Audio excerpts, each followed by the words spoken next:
तो आज का जो टॉपिक होगा ऋग्वेदिक काल का अंतिम टॉपिक होगा। तो ऋग्वेदिक काल के बारे में हम पढ़ रहे थे अभी तक। और जैसे कि मैंने बताया था कि हमने वैदिक सभ्यता को स्टार्ट किया था। ठीक है, वैदिक सभ्यता कि कौन कौन सी कितने भागों में बट गया था। तो दो भागों में हमने बताया था अभी तक कि दो भागों में ये बटा है, ऋग्वेदिक काल जो और उत्तर वैदिक काल। ठीक है, तो ऋग्वेदिक काल के बारे में पढ़ रहे थे। पहले हमने ऋग्वेदिक काल के बारे में पढ़ा, मतलब ऋग्वेद के बारे में पढ़ा। उसके बाद राजनीतिक जीवन के बारे में, और उसके बाद आपका सामाजिक आर्थिक। तो आज उसका ऋग्वेदिक काल यानी कि 1500 बीसी से 1000 बीसी के आसपास चीजें हम पढ़ने वाले हैं। ठीक है, और उसका जो लास्ट टॉपिक है उसी चीज के बारे में। तो इसमें हम आज पढ़ने वाला है आपका राजनीतिक जीवन। ठीक है, राजनीतिक जीवन आपके लिए बहुत इंपॉर्टेंट है। राजनीतिक जीवन की से आप क्या समझते हैं, ये सारी चीजें। राजनीति सॉरी धार्मिक जीवन। ठीक है, धार्मिक जीवन के बारे में। तो धार्मिक रिलीजियस, ये मैंने पहले भी बताया था कि ऋग्वेद में 33 देवी देवता का वर्णन है। 33 देवी देवता, उनमें से कुछ इंपॉर्टेंट चीजें मैंने आपको बताई कि कौन कौन सी चीजें पहले भी बताई है, और अब आपको थोड़ा डिटेल में जानना है कि इसमें क्या क्या चीजें हैं, सबसे इंपॉर्टेंट चीजें हैं कि इसमें है क्या चीजें। ठीक है, तो धार्मिक जीवन में जैसे इसमें कहा कि बहुदेववादी यानी कि 33 देवी देवता है। ठीक है, 33 देवी देवताओं के बारे में वर्णन है। वो 33 देवी देवता कौन कौन से हैं वो आपको आगे देखने को मिलेंगे। इसमें इसे ये भी कहा गया है कि जो इनका सबसे पहले जो देवता मानते थे ये धौस, यानी कि सभी देवताओं का प्रमुख माना जाता था।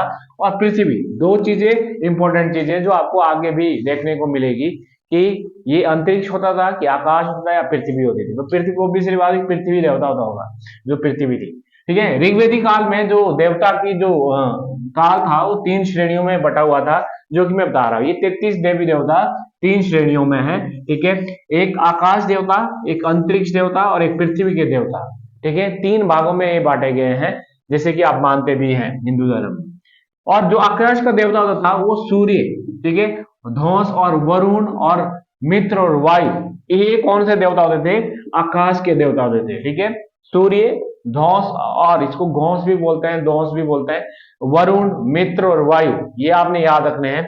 उसके बाद अंतरिक्ष के देवता, अंतरिक्ष के देवता इंद्र, जो सबसे महत्वपूर्ण ऋग्वेद में माना जाता है, जिसका सबसे ज्यादा उल्लेख भी है, जो आगे आपको पता चलेगा। रुद्र, जिसको शिव जी को बोलते थे। ठीक है, इसका नाम बाद में शिव पड़ा है।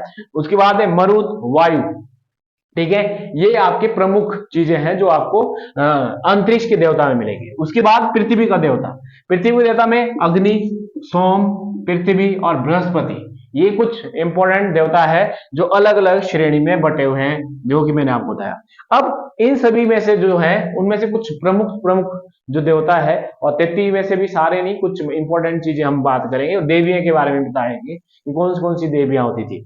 उसके बाद इंद्र, जिसमें इंद्र प्रमुख देवता होता था। इंद्र जो प्रमुख देवता होता था, जिसमें सबसे महत्वपूर्ण देवता माना जाता है, और जिससे ये पता चलता है क्यों महत्वपूर्ण था, क्योंकि इसका जो वर्णन है वो 250 बार उल्लेख है। 250 बार उल्लेख है। और जिसे पुरंदर का, पुरंदर मतलब दुर्ग को तोड़ने वाला, किले को तोड़ने वाला, पुरंदर का मतलब होता है दुर्ग को तोड़ने वाला, ये सबसे इंपॉर्टेंट है। जिसको पुरंदर मतलब पुर मतलब किला, उसको तोड़ने वाला, यानी कि ये इसी के नाम है, इंद्र के नाम है। ठीक है, उसके बाद इसको अगर पूजा जाता था, या इसकी जो पूजा की जाती है भौतिक सुखों के प्राप्त, मैंने क्या बोला था, भौतिक सुख का मतलब है गाय चाहिए। ठीक है, गाय चाहिए, ये सारी की सारी चीजें हैं कि वर्षा चाहिए, इस चीज के बारे में। तो भौतिक सुखों की प्राप्ति के लिए ये होता है। तो ये सबसे ज्यादा इंपॉर्टेंट चीजें हैं जो आपको पता होनी चाहिए। ठीक है, उसके बाद दूसरा जो महत्वपूर्ण, पहला इंपॉर्टेंट ये है, जो ऋग्वेद में दूसरी बार सबसे ज्यादा उल्लेख है वो है अग्नि का। ठीक है, अग्नि का सबसे ज्यादा उल्लेख है, जिसमें कि इसका भी ये पता चलता है कि ऋग्वेद में इसका वर्णन कितनी बार है, 200 बार उल्लेख किया गया है। ठीक है, अग्नि का 200 बार उल्लेख किया गया है, जो सबसे प्रमुख माना जाता है। उसके बाद इसमें इसका क्या कार्य होता था, जैसे मैंने इसका बताया कि भौतिक सुखों की प्राप्ति होती थी। तो इसका क्या कार्य होता है कि देवता और मनुष्य के बीच में ये मध्यस्थता बनाते हैं। जो अग्नि होती है ना, जो अग्नि करते हैं आप, तो उसी को कहा गया है अग्नि देवता की, ये कनेक्शन जोड़ता है भाई देवता के साथ मनुष्य का। ठीक है, तो वो सारी चीजें हैं जो इसमें अग्नि में, ये इसलिए इंपॉर्टेंट है।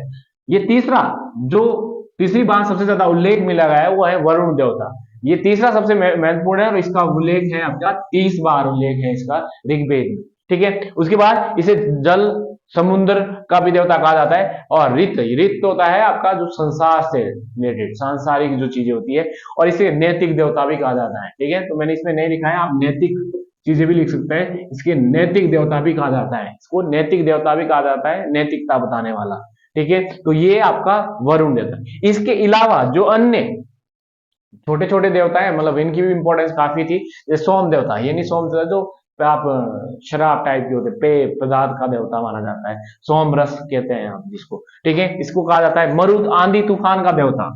ठीक है, इसको आंधी और तूफान को रोकने के लिए ये पूजा की जाती है इंसान के द्वारा, कि भाई आंधी तूफान ना आने दे, ऐसा कुछ, तो इसकी पूजा की जाती है मरुद की। उसके अलावा पर्जन्य, ये बादलों का देवता, कि बारिश ना हो इतनी वगैरह वगैरह, जो भी चीजें अपने फायदे के लिए जो भी चीजें की जाती थी, इनको पूजा जाती है। पूषण, पशुओं का देवता, बट ऋग्वेदिक काल में इसको पशुओं का देवता कहा जाता है, और आगे आपको इसको शूद्र का देवता कहा जाता है उत्तर वैदिक काल में, जब आप आगे पढ़ेंगे इसको तो। ठीक है, तो ये सारे आपके, इसके अलावा बहुत सारे और सूर्य देवता, बहुत सारे आपके देवता मिलेंगे इसमें अलग अलग टाइप के।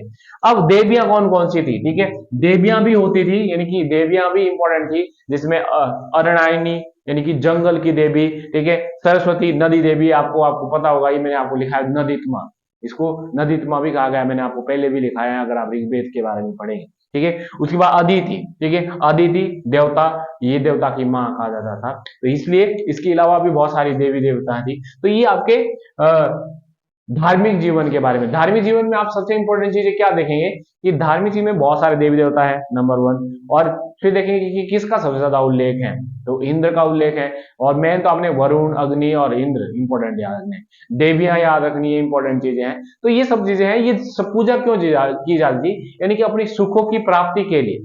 ठीक है, ये सारी चीजें इनको पूजा जाता कि हमारा फायदा हो देवताओं से, जो आज भी आप मानते हो। ठीक है, तो ये सारी के सारी चीजें हैं जो धार्मिक जीवन, ठीक है, तो एक धार्मिक जीवन मानते थे, पर्टिकुलर एक देवता नहीं मानते थे, ये बहुत सारे देवता मानते थे, अलग अलग जिनका ये चीजें थी। तो आज का टॉपिक आपका यहीं तक रहेगा। ठीक है, जो इंपॉर्टेंट चीजें हैं आपके लिए।